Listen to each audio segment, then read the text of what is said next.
누가복음 1장 67절에서 79절까지의 말씀입니다. 누가복음 1장 67절에서 79절까지의 말씀을 제가 읽을 때에 함께 하나님의 음성을 들으실 수 있기를 바랍니다.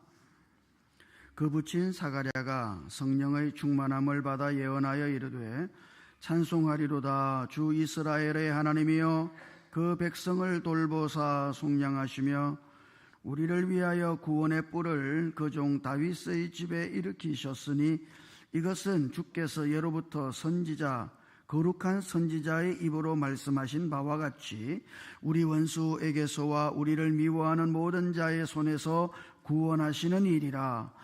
우리 조상을 긍휼히 여기시며 그 거룩한 언약을 기억하셨으니 곧 우리 조상 아브라함에게 하신 맹세라. 우리가 원수의 손에서 건지심을 받고 종신토록 주의 앞에서 성결과 의로 두려움이 없이 섬기게 하리라 하셨도다. 이아이여 네가 지극히 높으신 이의 선지자라 일컬음을 받고 주 앞에 앞서가서 그 길을 준비하여 주의 백성에게 그 죄사함으로 말미암는 구원을 알게 하리니 이는 우리 하나님의 긍휼로 인함이라. 이로써 돋는 해가 위로부터 우리에게 임하여 어둠과 죽음의 그늘에 앉은 자에게 비치고 우리 발을 평강의 길로 인도하시리로다 하니라. 아멘. 하나님의 가장 놀라운 이름 중에 하나가 임마누엘이겠죠. 우리와 함께 하시는 하나님. 우리 옆에 계신 지체들과 한번 그렇게 인사해 볼까요? 임마누엘. 그렇게 한번 임마누엘. 아멘. 하나님이 여러분과 함께 하심을 늘 믿고 또 바라보면서 걸어가시기를 주님 이름으로 축복합니다. 우리가 흔히 마시는 물 안에는 신비한 성질이 하나 있어요. 사실 모든 액체들은 온도가 낮아지잖아요. 그러면 부피가 줄어듭니다. 쪼그라들어요. 그 말은 뭐냐면 무게가 무거워진다는 이야기예요. 모든 액체는 그렇게 됩니다. 온도가 떨어지잖아요. 부피가 줄어들어요. 그리고 무거워지죠. 그런데 물은 그렇지가 않아요. 오직 액체 중에 물만 그렇지가 않습니다. 물도 온도가 떨어지잖아요. 그러면 처음에는 물 상태로 있을 때는 부피가 줄어들어요. 그러다가 온도가 더 떨어져서 얼음이 되기 시작하죠. 물이 얼음이 되는 순간부터 물의 부피는 팽창하기 시작합니다. 그래서 얼음이 물보다 사실은 가벼워지는 거예요. 이게 아무것도 아닌 것처럼 보이죠. 이것이 대단히 중요한 하나님의 신비를 담고 있는 겁니다. 만약 물이 다른 여러 액체들처럼 온도가 떨어짐에 따라서 부피가 줄어들어서 무거워진다고 한번 생각해 보시죠. 그러면 물이 얼잖아요. 얼음이 되어도 부피가 줄어들어서 무거워지겠죠. 그러면 그 얼음 덩어리가 물 안으로 가라앉는 겁니다.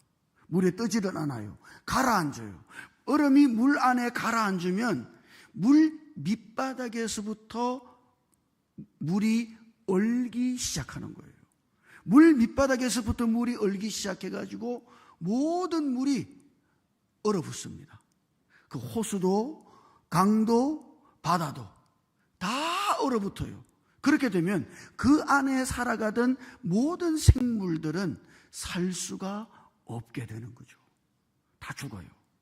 그래서 하나님은 이 물 안에 아주 희한한 성질을 하나 넣어놨어요. 물이 온도가 떨어짐에 따라서 부피가 줄어들다가 얼음이 딱 되는 순간 부피가 늘어나기 시작합니다. 그래서 실제 물보다 얼음이 가벼워서 얼음은 언제나 물 위에 떠 있는 거예요. 그러니까 물 위에 떠 있으니까 강이나 바다, 호수 표면은 얼 수 있어도 강 밑바닥의 물은 절대로 얼지를 않는 거예요. 그래서 그 물 안에 살던 생물이 아무리 추운 겨울이라도 그 물 안에서 생존하게 되는 거죠. 이것이 아주 대단한 신비예요. 이 자연 안에는 이런 신비가 가득합니다. 사람들은 그 신비를 보고서 하나님을 발견하기도 하죠. 그죠? 야, 하나님이 이렇게 하셨구나. 그 하나님을 그 신비 속에서 찾을 수가 있어요. 제가 말씀드린 적 있습니다만, 제가 대구에서 사역할 때 경북대 의대 학생들이 교회로 왔어. 다른 교회 다니다가 온 게 아니라 생짜배기예요. 생전 교회라고는 나가본 적이 없는 학생들이 교회를 온 거예요. 그래서 제가 궁금해가지고, 야, 너희들 왜 교회 왜 왔냐? 이렇게 물었더니 그 친구들이 하는 말이, 자기들이 의학을, 그 인체를 공부하면 공부할수록 이건 너무 오묘하고 신비하다는 거죠. 이거는 그냥 우연히 발생해서 생길 수가 없는 거라는 거예요. 그래서 자기들이 공부하면 공부할수록 그 신비로움 속에 하나님이 계신 거 아닌가? 이런 거를 자기들이 생각하게 됐다고. 그래서 그 의대생들이 교회로 오게 됐다고 하는 말을 제가 들었거든요. 그러니까 자연의 신비 안에서 너무 신비롭죠. 그 신비 안에서 우리는 하나님을 발견하고 그 하나님을 찬양하기도 합니다. 때로는 우리가 하나님 앞에 기도할 때, 내가 기도했어요. 그랬더니 하나님께서 이렇게 응답하셨다. 세상 믿지 않는 사람들이 보면 다 우연이지, 안 그래요? 우연이 된 거지 그게. 그러나 기도한 우리들은 어때요? 이거 하나님이 역사하신 거고 하나님의 신비로운 일하심이죠. 그래서 우리는 그 기도의 응답 속에서 하나님을 발견하고 하나님을 찬양하기도 한다는 거 아닙니까? 신비로운 일들이 많아요. 근데 오늘 우리가 읽었던 누가복음 1장은 사가랴와 엘리사벳이라고 하는 부부의 그 아들이 탄생하는 이야기로 시작합니다. 이게 보통 일이 아니에요. 왜냐 그러면 누가복음 1장 7절을 읽어보면 이렇게 기록이 되어 있습니다. 누가복음 1장 7절에서 이렇게요. 엘리사벳이 잉태를 못함으로 그들에게 뭐가 없어요? 자식이 없어요. 그런데 두 사람의 나이가 적다? 많다. 자식이 없는데 나이는 많아. 그러면 여러분, 이거는 불가능하다는 이야기 아니에요? 자식이 없는데 나이는 많이 들었어. 자식 놓을 수 있겠습니까? 이게 희박한 거예요. 이게 불가능하단 말이죠.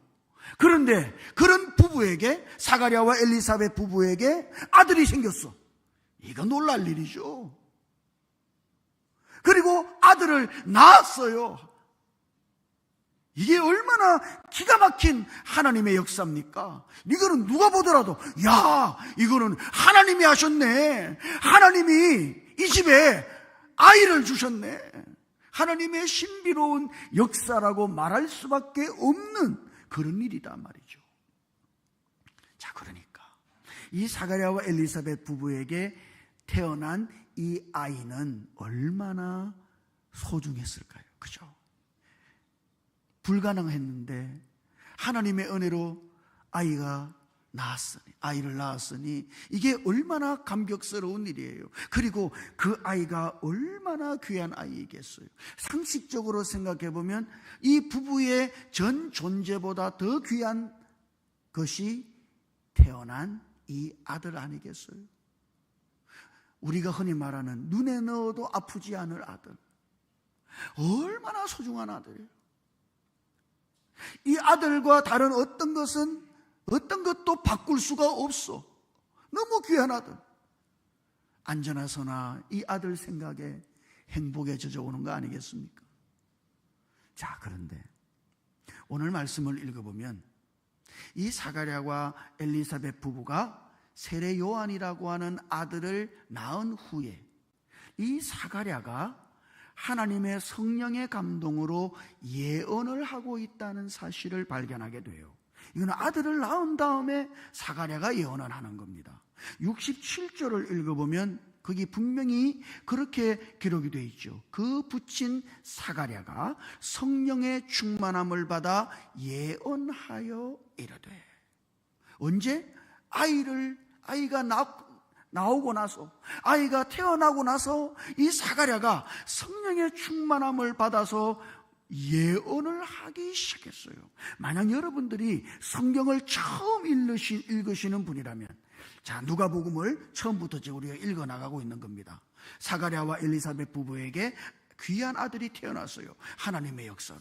그런데 그 다음 사가랴가 성령의 충만을 받아서 무엇인가를 예언하기 시작했단 말이죠. 그러면 우리는 기대할 수 있어요. 이 예언은 누구에 대한 예언일까요? 누구에 대한 예언일까요? 그의 아들에 대한 예언이겠지, 이렇게 생각할 수 있어요. 이게 너무 귀한 아들이니까 하나님의 신비로운 역사로 아이를 잉태치 못한다고 하는 사람들이 아들을 낳았으니까 이게 얼마나 놀라운 일이에요. 그래서 그 부친 사가랴가 성령의 충만함을 받고 이 아이에 대하여, 태어난 아이에 대하여 예언을 하겠구나, 이렇게 짐작할 수 있겠습니다만 오늘 말씀을 읽어보면 이런 상식적인 짐작을 완전히 벗어나게 만들어요. 사가랴의 예언의 내용의 핵심은 뭘까요? 자기 아들이 아닙니다. 사가랴는 지금 이 태어난 이 자기 아들에 대해서 말하고 있는 게 아니에요. 이 예언의 핵심은 예수 그리스도이시다, 이 말이에요. 지금 사가랴는 성령의 충만을 받고 그리스도가 어떤 분이신지를, 그리스도에 대해서 지금 사가랴가 말하고 있는 겁니다. 이게 대단히 중요한 거예요. 아이를 안았어요. 와, 너무 귀한 아들. 예? 사가랴의 모든 관심은 어디에 있었게요? 아들에게 있지. 이 아들이 얼마나 귀한데. 그의 관심은 어디에 있을게요? 아들에게요. 이 아이가 어떻게 될 건가? 잘 돼야 될 텐데, 건강하게 자라야 될 텐데, 온통 사가랴의 생각은 자기 아들에게 있었을 텐데, 예언하는 그 순간 사가랴의 생각은 자기 아들에게 있는 것이 아니라 예수 그리스도에게 있었다, 이 말이에요. 여러분, 이것이 대단히 중요한 겁니다.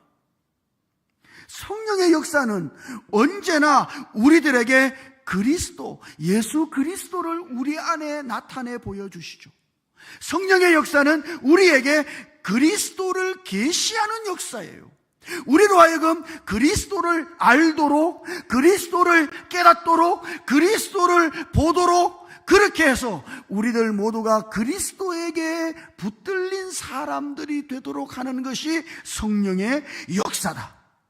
그래서 지금 사가랴는 그리스도 이외에는 다른 아무것도 없는 것처럼, 아니 지금 태어난 이 아이도 그렇게 중요하지 않은 것처럼, 오직 그리스도만 중요한 것처럼 그리스도를 보고 그리스도를 지금 앙망하고 그리스도를 말해내고 있는 거예요.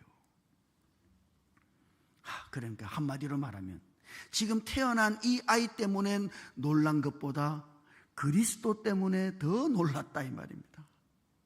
태어난 이 아이 때문에 감격하는 것보다 그리스도 때문에 더 감격했다, 이 말이에요. 태어난 이 아이의 귀중함보다도 오히려 그리스도가 더 귀중하다는 것을 깨달았다, 이 말이에요.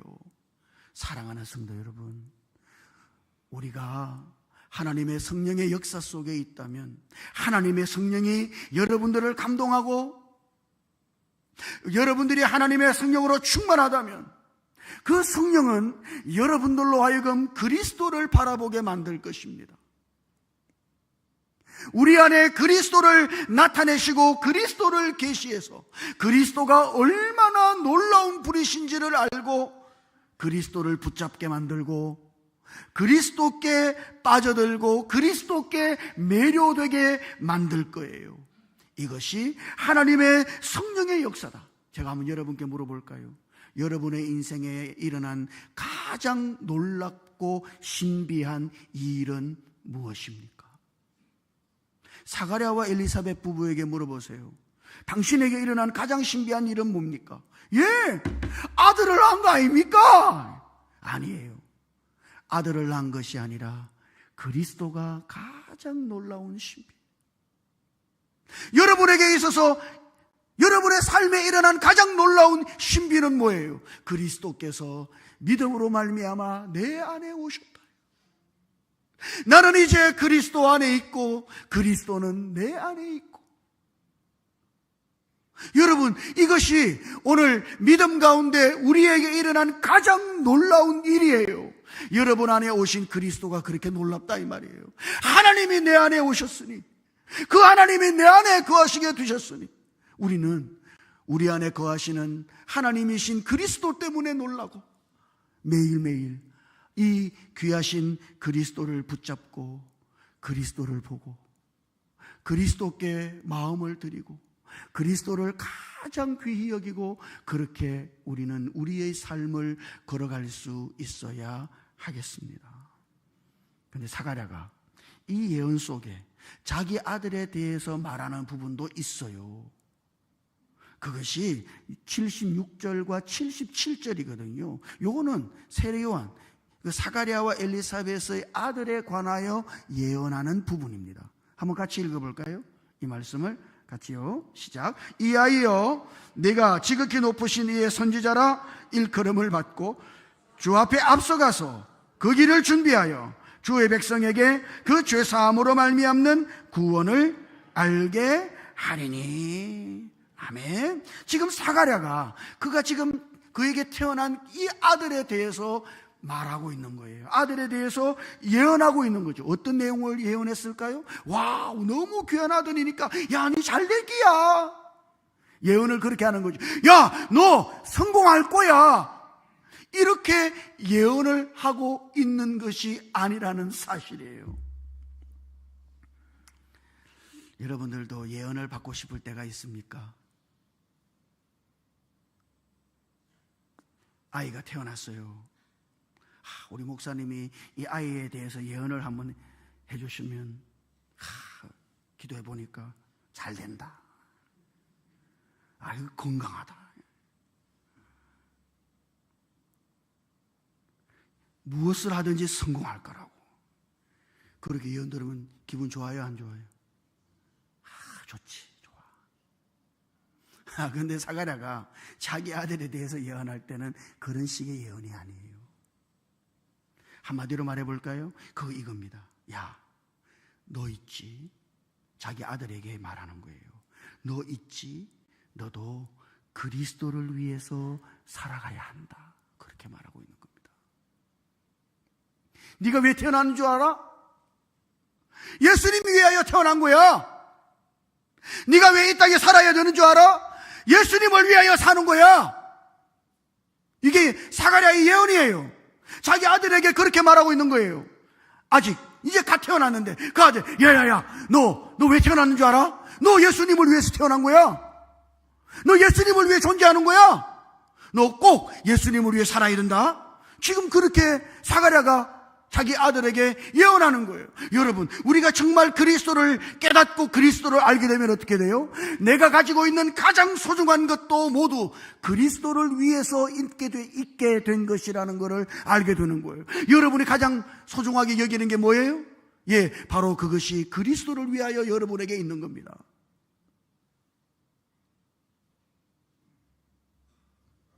그것이 뭐라 할지라도. 근데 많은 사람들은 자기가 소중하게 여기는 거기에 빠져 살거든. 그게 전부인 줄 알아. 그게 뭐 대단한 건 줄 알아요. 왜요? 그리스도를 보지 못했으니까. 예수를 보면 어떻게 돼요? 예수님이 가장 귀한, 내가 가지고 있는 그 가장 귀한 것도 예수를 위한 것이고 예수 그리스도 때문에 내게 있는 것이고 예수보다 더 귀한 것은 없어요. 오늘 그리스도를 향하여 우리가 이런 마음일 수 있기를 주님 이름으로 축복합니다. 내가 가지고 있는 가장 소중한 이것도 그리스도를 위하여 있는 겁니다. 내가 가장 아끼는 이것도 그리스도를 위하여 있습니다. 나의 모든 것이 그리스도를 위하여 있습니다. 이렇게 고백하고 예수 그리스도를 위해 걸어가실 수 있기를 주님 이름으로 축복합니다. 이게 믿음이에요. 근데 사가랴 예언을 읽어보면 구약과 신약을 아우르고 있다는 사실을 발견합니다. 구약을 한마디로 요약하면 뭘까요? 68절을 읽어보면 사가랴가 이렇게 예언을 시작하거든요. 찬송하리로다 주 이스라엘의 하나님이여 그 백성을 돌보사 속량하시며. 여러분, 하나님의 역사를 한마디로 말하자면 구약에 얼마나 많은 하나님의 역사가 있어요? 이 역사를 한마디로 말하자면 뭡니까? 하나님이 하나님의 백성을 돌보시는 역사입니다. 처음부터 끝까지 하나님이 하나님의 백성을 돌보신 역사예요. 이스라엘의 출애굽한 역사도 그렇고, 이스라엘이 가나안 땅에, 약속의 땅에 들어간 것도 그렇고, 그 땅에서 헤매고 살 때 사사들을 보내서 그들을 건지신 것도 그렇고, 여러분 하나님의 역사를 보세요. 하나님의 백성을 돌보시는 역사예요. 하나님은 어떤 하나님이에요? 백성을 돌보시는 하나님이에요. 구약 성경이 우리에게 그거를 계시해 준단 말이죠. 하나님은 어떤 하나님이에요? 예, 하나님의 백성들을 돌보시는 하나님이다. 그런데 여러분, 여기 돌본다고 번역된 68절에 돌본다고 번역된 이 말은, 영어 성경을 여러분이 가끔씩 읽어볼 때가 있잖아요. 영어 성경을 읽어보면 돌본다는 말이 비지트, 방문한다는 말로 번역되어 있음을 발견할 수 있어요. 그러니까 처음 그렇게 성경을 읽으면 놀라요. 비교해서 읽어보면 우리나라 성경은 돌본다는 말로 번역됐는데 영어 성경은 방문한다는 거로 번역되어 있으니까 이게 뭐지? 이게 왜 다르지? 그런단 말이에요. 여기 돌본다는 말은 사실 한마디로 번역하기가 대단히 힘든 말입니다. 이 말은 이런 뜻이에요. 잘 들어보십시오. 자, 무엇인가를 내가 지켜보아요. 살피는 거죠. 지켜보고, 그래, 잘 살고 있네, 그런 게 아니라 지켜보고서 그 다음 찾아옵니다. 찾아와요. 지켜만 보고 있는 것이 아니라 우리의 삶 속에 찾아와요. 찾아온 것뿐만 아니라 찾아와서 우리를 건지시는 것을 다 포함해서 여기 돌본다는 말이 그런 의미를 내포하고 있는 거예요. 그러니까 여러분, 돌본다는 말은 뭐예요? 지켜보시고, 하나님이 우리를 지켜보시죠. 다 지켜보시고, 요놈 잘 사나?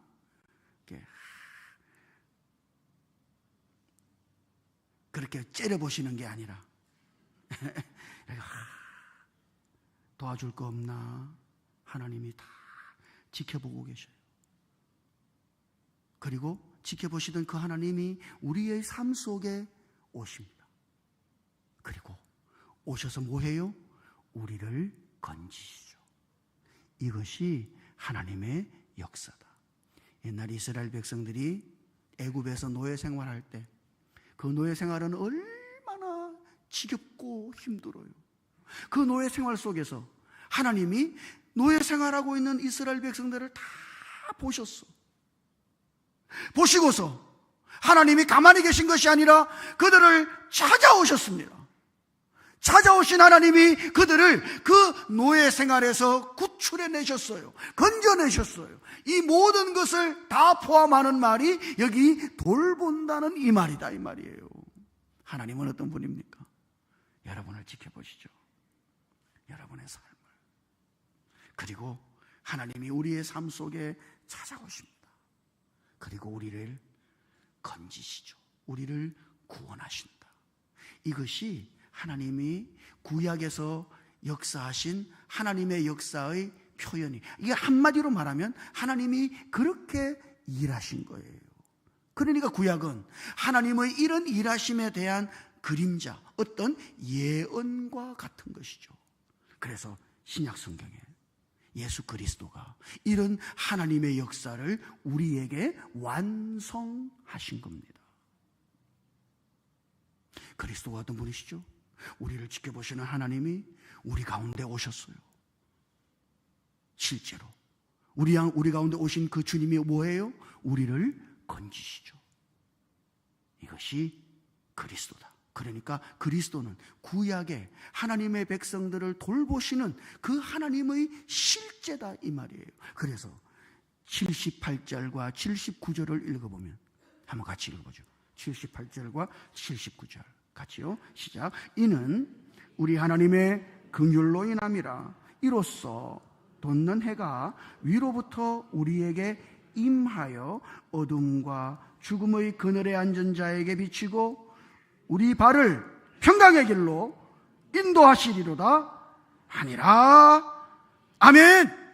여러분, 거기 28절에 78절에 임하여라는 말이 있죠. 위로부터 임하여. 여기 임하여라고 하는 이 말이 68절에 돌보사라는 말과 똑같은 헬라 말입니다. 예? 그래서 제가 말씀드렸죠. 거기 돌본다는 말 안에 어떤 뜻이 있다고? 지켜보시고 찾아오시고 임하시는 거죠. 그리고 구원하신다. 그리스도가 그렇다, 이 말이에요. 그리스도는 우리에게 임하셨어요. 우리를 찾아오신 하나님, 찾아오셔서 우리를 건지시는 하나님. 우리 상태가 어때요? 우리 상태가 어때요? 거기 그래 되어 있죠. 어둠과 죽음의 그늘에 앉은 자에게 비치고. 절망이었다, 이 말입니다. 우리의 인생 자체가 캄캄하고 어두웠어요. 빛이 없어요. 그런데 그리스도께서 임하시는 것은 마치 돋는 해가 우리에게 떠오르는 것과 같다. 여러분, 가장 어두울 때가 언제예요? 새벽이죠. 해 뜨기 전. 가장 어두워. 칠흑같이 어두워. 근데 해가 그때 돋는 거예요. 해가 돋으면 어떻게 됩니까? 모든 어둠을 몰아내주고, 모든 어둠을 물리치고,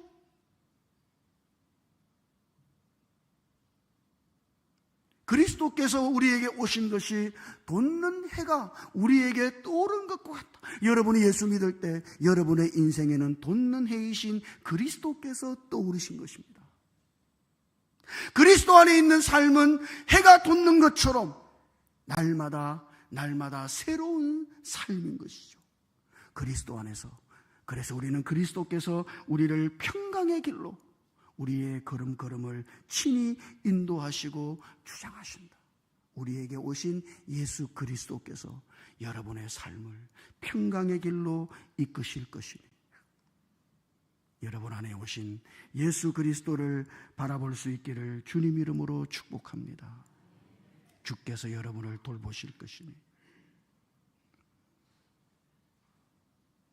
돋는 해처럼 여러분의 삶 속에 임하셔서 절망과 어두움을 몰아내실 것이니, 그리스도를 바라보고 그리스도께서 주시는 새로운 희망과 소망 속에 그리스도와 함께 평강의 길을 날마다 걸어가시기를 주님 이름으로 축복합니다. 기도하십시다. 주님, 우리의 눈을 열어 가장 놀라우신 예수 그리스도를 바라볼 수 있도록 은혜를 주시옵소서. 예수를 가장 귀히 여기고 예수 한 분 붙들고 우리가 살아갈 수 있도록 주께서 우리를 도와 주시옵소서. 주님이 우리를 돌보실 터이니 주님이 돋는 해처럼 우리에게 임하여 우리의 삶의 모든 어두움을 몰아내실 것이니, 그리스도를 바라보고 그리스도께서 주시는 놀라운 새로운 날들을 우리가 살아갈 수 있도록, 그리스도와 함께 평강의 길을 걸어갈 수 있도록 주님께서 역사해 주시옵소서. 우리 주님 예수님 이름으로 기도드립니다.